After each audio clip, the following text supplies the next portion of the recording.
Olá a todos. Hoje nós vamos conversar um pouco sobre bivalves de água doce, um tema no qual eu desenvolvo trabalhos de pesquisa.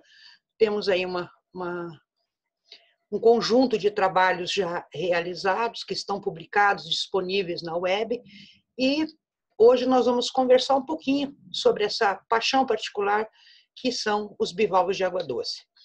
Vamos iniciar, então, essa nossa conversa explicando um pouco algumas coisas que são, para a maioria das pessoas leigas, meio estranhas, né? Como, por exemplo, dizer que você se dedica à área da malacologia. Então, a área da malacologia, quando você fala essa palavra, ela sempre traz algumas perguntas, né? Então, o que é a malacologia? Fica bem estranho. Algumas pessoas perguntam, malacologia, mas fica pior, na verdade, quando dizemos, então, que somos malacólogos. Aí a coisa fica complicada. Então, a malacologia é a área da biologia na qual os pesquisadores se dedicam ao estudo de moluscos, de forma geral, e o malacólogo é aquele que estuda um grupo, né, de moluscos, né, e se dedica ao estudo de moluscos. Como esse grupo é muito amplo, né, o malacólogo ele sempre se dedica a um grupo deles, né, porque eles são realmente um filo bastante complexo. Então, quando nós pensamos em molusco, ou filo molusca, nós temos que entender que ele é o segundo maior grupo de animais em termos de número de espécies. Hoje se considera aí que existam 100 mil espécies conhecidas, né, com muitas delas, principalmente marinhas, ainda completamente desconhecidas. E eles têm uma característica também muito importante, que é apresentar um amplo registro fóssil. Então, nós temos fósseis, né, de moluscos, o que permite estudos da sua evolução, da sua distribuição e diferentes características, né? E isso permitiu, então, se criar as árvores filogenéticas que levam ao molusco ancestral. Então, na atualidade, como ele é um grupo muito grande de animais, eles são, né, como tudo na biologia, eles foram classificados, existe uma chave de classificação, e hoje nós temos, se aceita 8 classes de moluscos, né? Então, nós temos lá os gastrópodas, os bivalves, os escafópodas, cefalópodas e assim por diante. Então, cada malacólogo, ele se dedica a um grupo desse e, em muitos casos, a um gênero, né? Ou até mesmo a uma espécie. Mas o que todos eles têm em comum, para todos pertencerem ao filo molusca? Apesar deles ocuparem um amplo espectro de nichos, né, estarem presentes em quase todos os ambientes, eles vão possuir como característica comum a presença de valva ou espículas dérmicas, né, e um pé musculoso, né? Então, essa é uma das características. Então, eles são classificados, assim, de forma geral, de acordo com o ambiente onde eles se encontram. Então, nós teremos os moluscos terrestres, como, por exemplo, as lesmas, né, muito conhecidas aí, e os caracóis ou caramujos, né? Então, existe aí, o que é certo, é caracol ou caramujo. Então, o caracol é aquele que está em ambiente terrestre, né? E o caramujo, ele é aquele que está em ambiente aquático, né? Então, nós aí chamamos de caramujo, tá? Os de ambiente aquáticos, eles podem ser marinhos, então, exclusivamente marinhos, ou seja, vivem em ambientes de água salgada, como, por exemplo, o polvo, a lula, ou as lesmas do mar, né, os nudibrânquios lindíssimos, maravilhosos, coloridos, os gastrópodes, né, bivalves, e esses são muito coloridos, com conchas que são muito valorizadas, que têm valor de coleção, que têm valor alto no mercado, inclusive algumas chegando a alguns milhares de dólares, né? Elas podem custar muitos dólares, na verdade, para colecionadores, e elas são muito duráveis, né? São objetos de decoração, são utilizadas para elaboração de artesanato, fazem parte de coleções. Então, são conchas que são bastante desejadas, né? Então, quem nunca de nós, né, foi na praia e não pegou uma conchinha e levou para casa, né? Então, existem pessoas que levam isso ao extremo, colecionam e pagam muito dinheiro por uma concha. Quanto mais rara ela for, mais cara, obviamente, ela é. E os bivalves, os moluscos de água doce, né? Esses moluscos de água doce, os mais conhecidos são aqueles que podem ser transmissores de doenças, né? Então, como por exemplo, os caramujos que a gente chama, né? E alguns decorativos, como a pomácea, que são utilizados em aquarismo, né? No entanto, os bivalves de água doce, eles são ilustres desconhecidos. Eles são muito pouco conhecidos, na verdade, e são pouco estudados também. E existem vários motivos pelos quais os bivalves de água doce são pouco conhecidos. E é disso que a gente vai tratar um pouco hoje, para torná-lo conhecido de vocês, né? Então, esses bivalves de água doce, onde eles vivem? Né? Eles vão ocupar leitos de rio, de represas e de lagos, águas que nós chamamos de águas continentais. Tá? Então, água doce, tá? Água continental ou ambiente límnico. Né? Então, esse aqui é um aspecto de um rio característico que apresenta esses bivalves de água doce. Mas podem estar em lagoas, ou lagos, ou represas. Essa aqui é a Passaúna, por exemplo, nós temos várias espécies de bivalves na represa do Passaúna, e nas grandes bacias hidrográficas, né, como o Pantanal, na região amazônica. Então, todas elas apresentam uma riqueza variável desses bivalves de água doce. Esses bivalves, como o próprio nome já diz, né, eles têm duas válvulas, né, que são articuladas, né? Às vezes pode parecer estranho, porque quando o pessoal leigo vai na praia, ele só encontra uma válvula, né? Você encontra uma conchinha, né? Porque eles estão mortos e a ação das marés, a ação da movimentação da água fez a dissolução dessa articulação. Mas, quando vivo, o bivalve sempre tem duas válvulas que são articuladas. Então, aqui nós temos o exemplo dos bivalves de água doce, tá? Retirados aqui do fundo de um rio.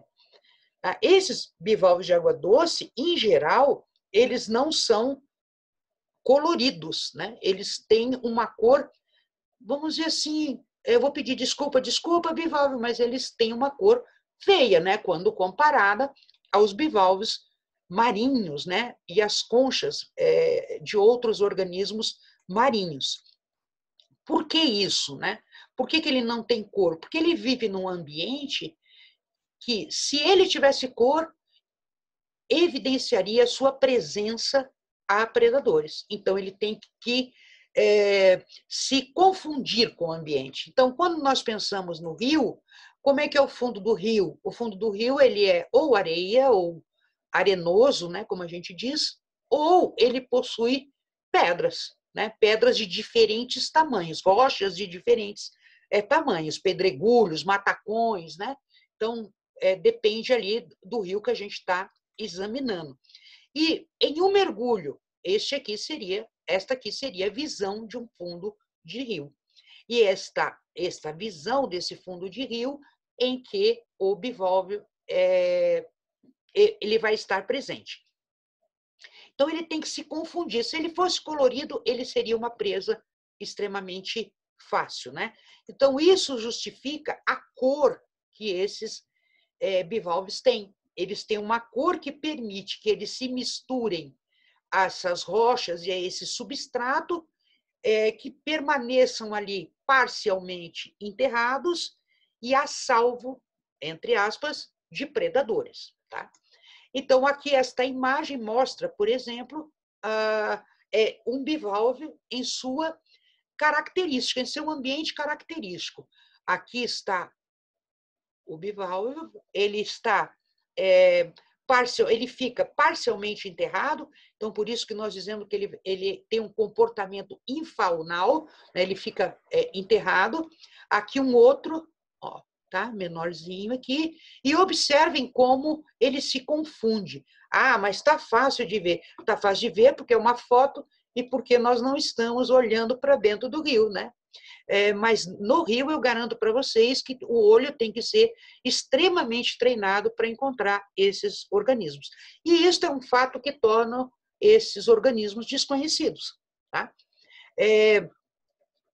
Um fator a mais é que qualquer tipo de perturbação no ambiente, então, se eu pisar aqui, se ocorrer aqui um movimento de pisoteio, ele se fecha.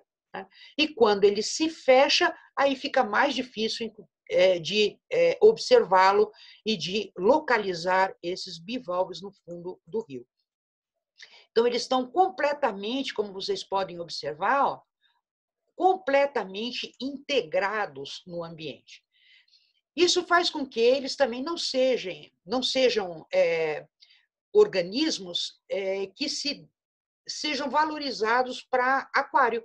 Tá? O aquarismo não vai dar muito valor a esses organismos. Por quê? Porque eles ficam enterrados. E as pessoas gostam no aquário de ver os organismos, né? Então, eles não têm muito valor em termos de aquarismo.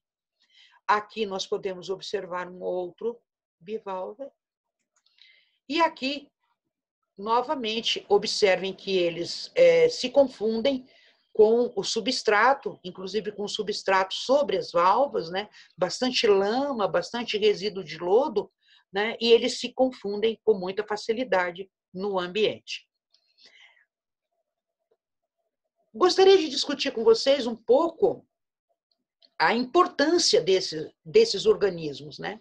Que são desconhecidos, mas que têm uma importância ecológica, como todos os outros organismos, né?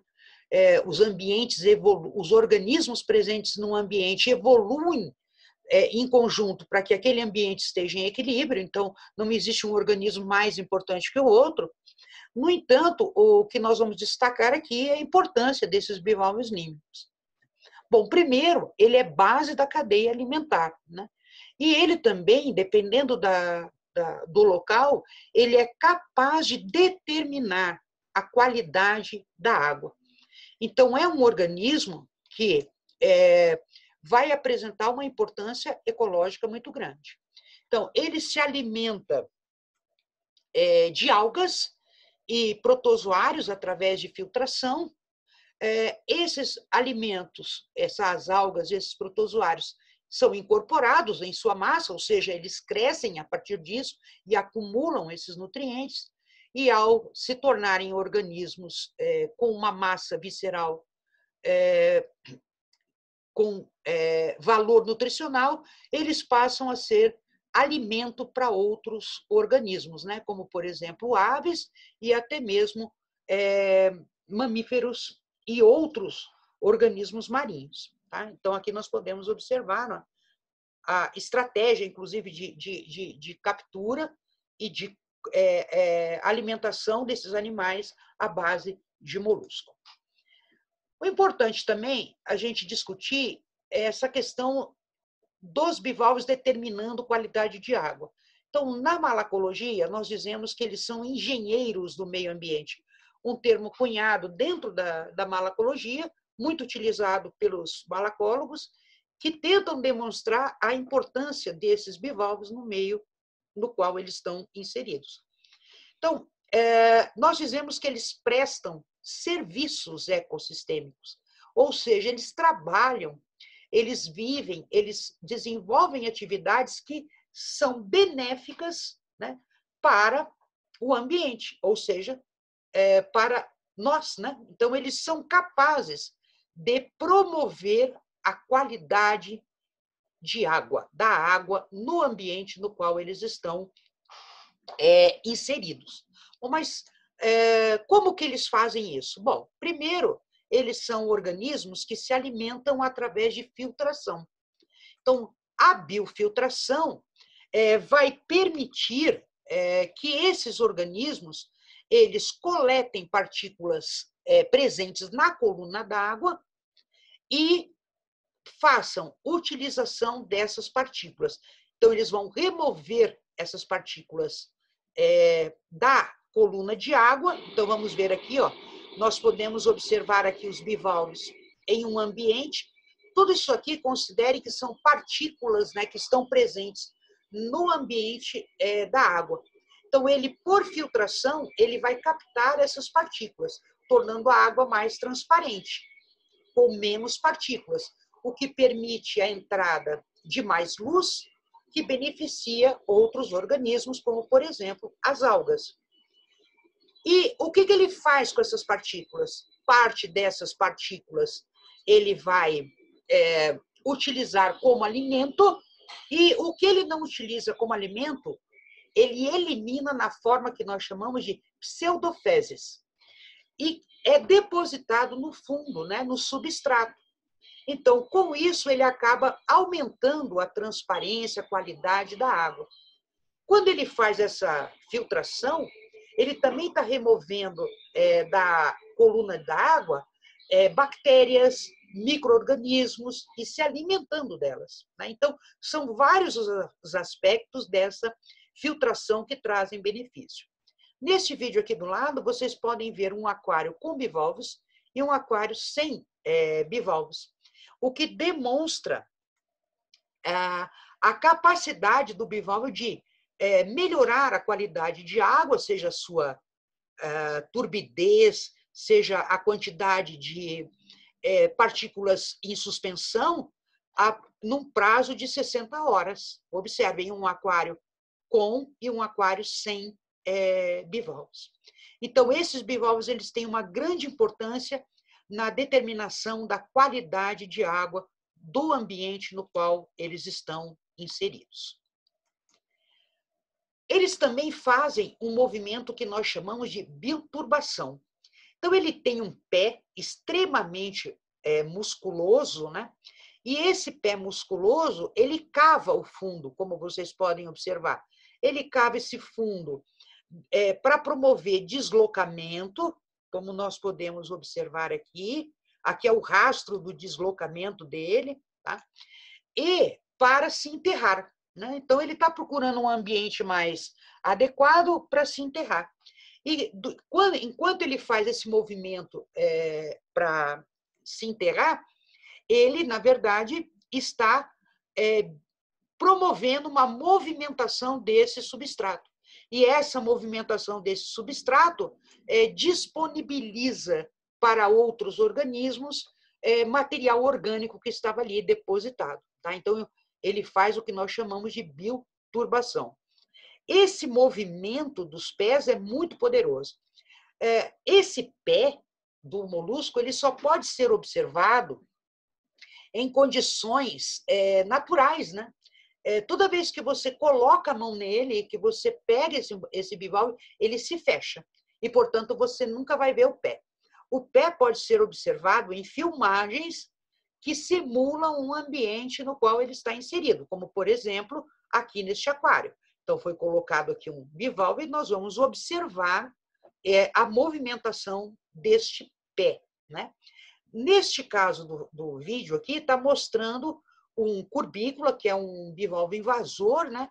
E ele está fazendo um movimento que vai possibilitar que ele se enterre nesse substrato. Então, observem a força muscular desse pé. Ele não só promove o giro da concha, olhe, ele promove o giro da concha, posiciona a concha de formas que o sifão dele, né, que é a parte pelo qual ele capta a água e libera e exala esta água filtrada, fique posicionada sempre para fora do substrato. Então, observem.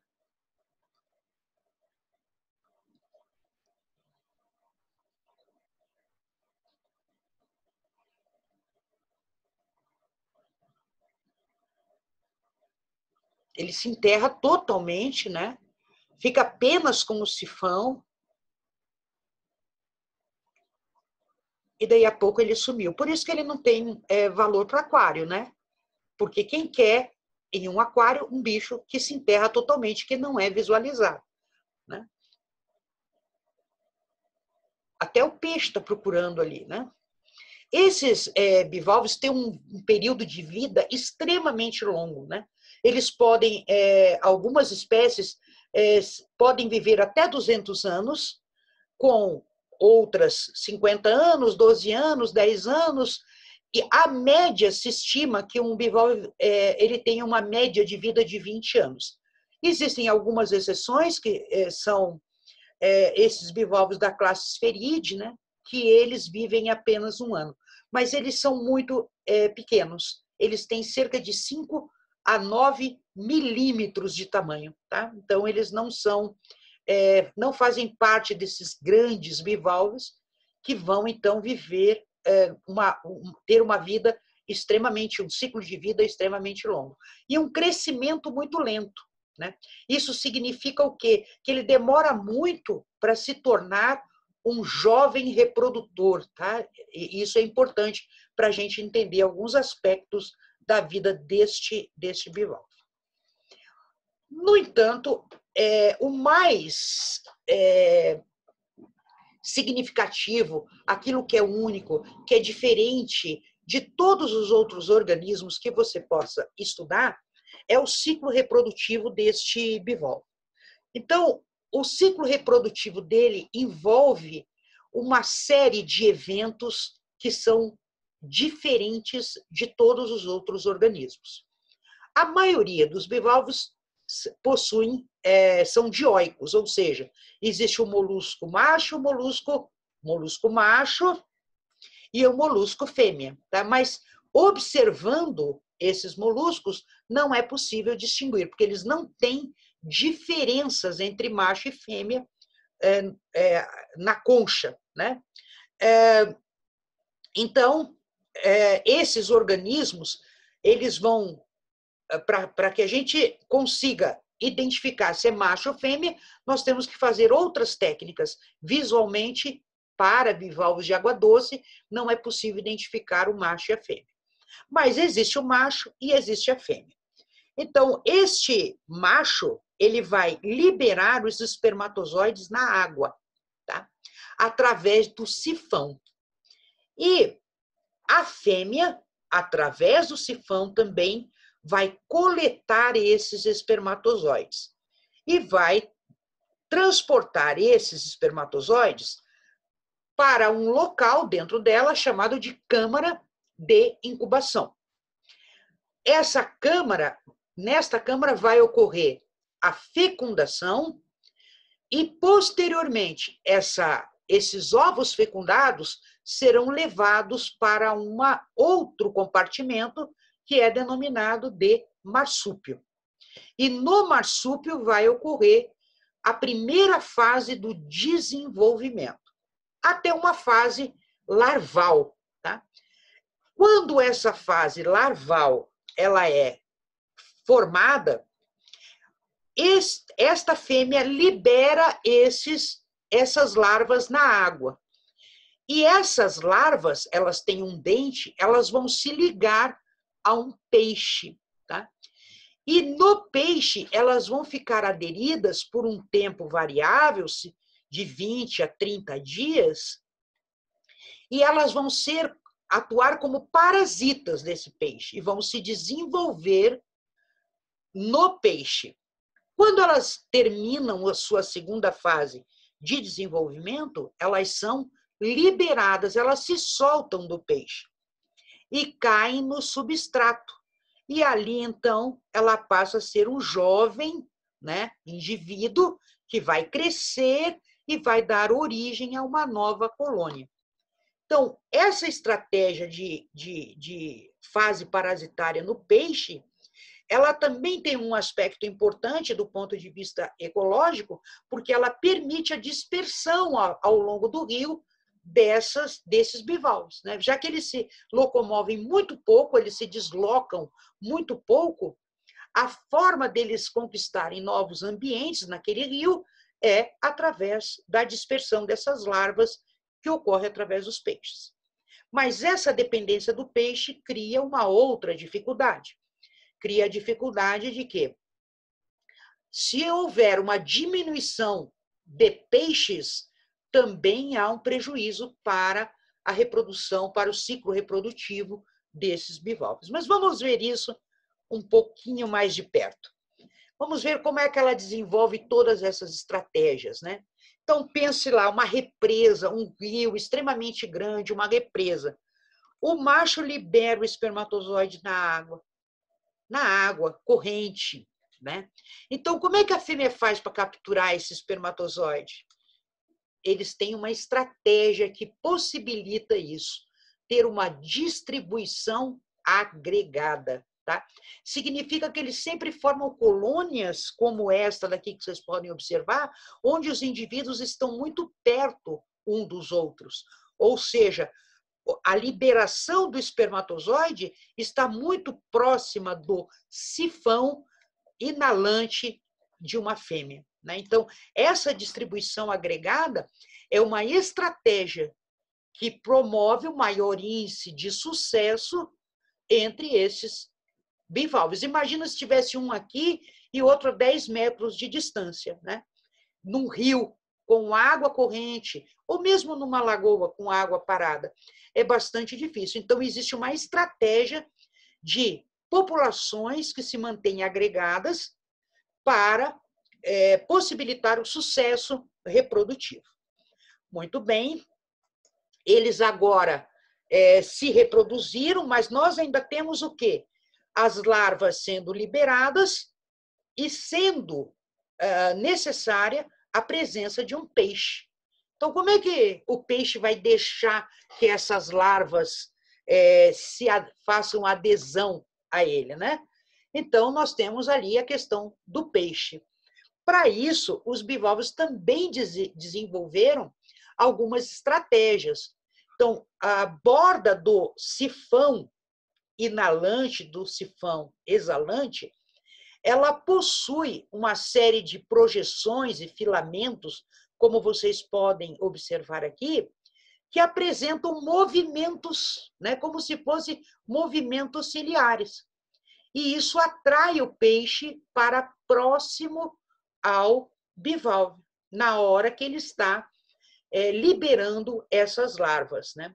Algumas espécies, elas criaram bordas desse sifão aqui, essa borda, bastante elaboradas, como eu posso mostrar aqui para vocês. Olha aqui.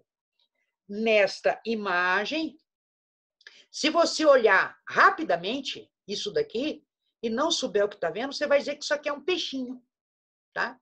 Mas, na verdade, não é. É a borda do manto, né, naquela região, altamente especializada.